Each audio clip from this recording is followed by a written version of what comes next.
বাংলাদেশের ক্ষমতা চেয়ারটা এক প্রকার আতুরে গন্ধে ভরা থাকে। যে যখন ওই নরম তুলতুলে গদিতে সিংহাসন গ্রহণ করেছে, সে দুনিয়ার সবকিছু ভুলে যাওয়ার চেষ্টা করে। সে মনে করে এটি মনে আমার বাপদাদার সম্পত্তি।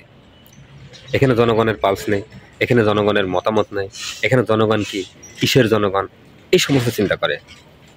কিন্তু বাংলাদেশের ইতিহাসে এমনটা অনেকবার ঘটেছে যে যারা এই সিংহাসনে একবার পেয়ে যারা আর ছাড়তে চায়নি, তাদেরকে জনগণ কিন্তু জোর করে ছাড়তে বাধ্য করেছে, যা গত জুলাই আগস্টে আমরা দেখেছি। ঠিক এখনই যারা আবার সরকার গঠন করেছে, ইন্টেরিয়র গভর্নমেন্ট বা অন্তর্বর্তীকালীন সরকার, তারাও কিন্তু একই পন্থায় চলতেছে।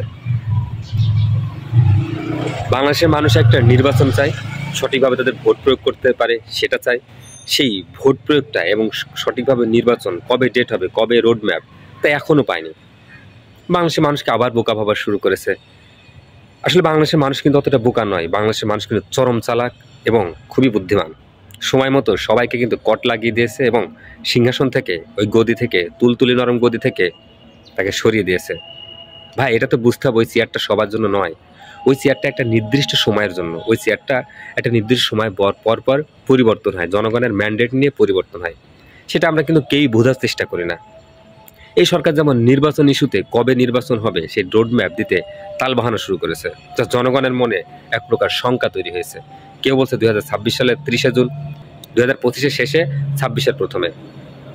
ঠিক জনগণের মনে এই যে উদ্বেগ, উৎকণ্ঠা থাকে, যখন তাদের দেয়ালে ঠিক পেটটা ঠেকে যায়, তখন কিন্তু আবার তারা আন্দোলনের ডাকটা দেয়। এই সমস্ত আসলে ব্যাপার থেকে সরে আসা উচিত। এবং যারা রাষ্ট্র পরিচালনা করছে, জনগণ কিন্তু তাদের হাতে দায়িত্ব দিয়েছে রাষ্ট্রটা সুন্দরভাবে পরিচালনা করার জন্য, যতদিন তাদের হাতে থাকে, এবং সুন্দর একটি নির্বাচন করার জন্য। ইতিমধ্যে ফখরুল সাহেব কিন্তু বলেছেন যে প্রধান উপদেষ্টা, প্রেস সচিব এবং প্রধান উপদেষ্টা যে নির্বাচনের রোডম্যাপ বা সময় নির্ধারণ করেছে তা সাংঘর্ষিক, আমরা সন্তুষ্ট হতে পারছি না। তো ভাই, আপনাদের তো দায়িত্ব দেওয়া হয়েছে একটা কাজের জন্য, একটা দেশের নির্বাচন সুষ্ঠুভাবে পরিচালিত হয় সেই কাজের জন্য। সেখানে আপনারা আবার সেই কালক্ষেপণ শুরু করে দিয়েছেন। ভাই, এটা তো আপনার চিরদিন পাওয়ার জন্য নয় এই ক্ষমতাটা, চিরদিন থাকার জন্য নয় এই ক্ষমতাটা। আগের মতো করেন না ভাই। যতটুকু তার দায়িত্ব, সেই দায়িত্বটা সেরে বাংলাদেশের মানুষকে একটি নির্বাচন দেওয়ার, সুষ্ঠু নির্বাচন দেওয়ার ব্যবস্থা করে দেন, যাতে আবার বাংলাদেশের অর্থনীতি, ইকোনমিক যে ব্যাড কন্ডিশনাল চলছে, সেটা আবার যেন তার চাকাটি ঘুরতে শুরু করে। বাংলাদেশের মানুষ কিন্তু এত বোকা নয়, এত বোকা ভাবার কোনো কারণ আমি দেখি না।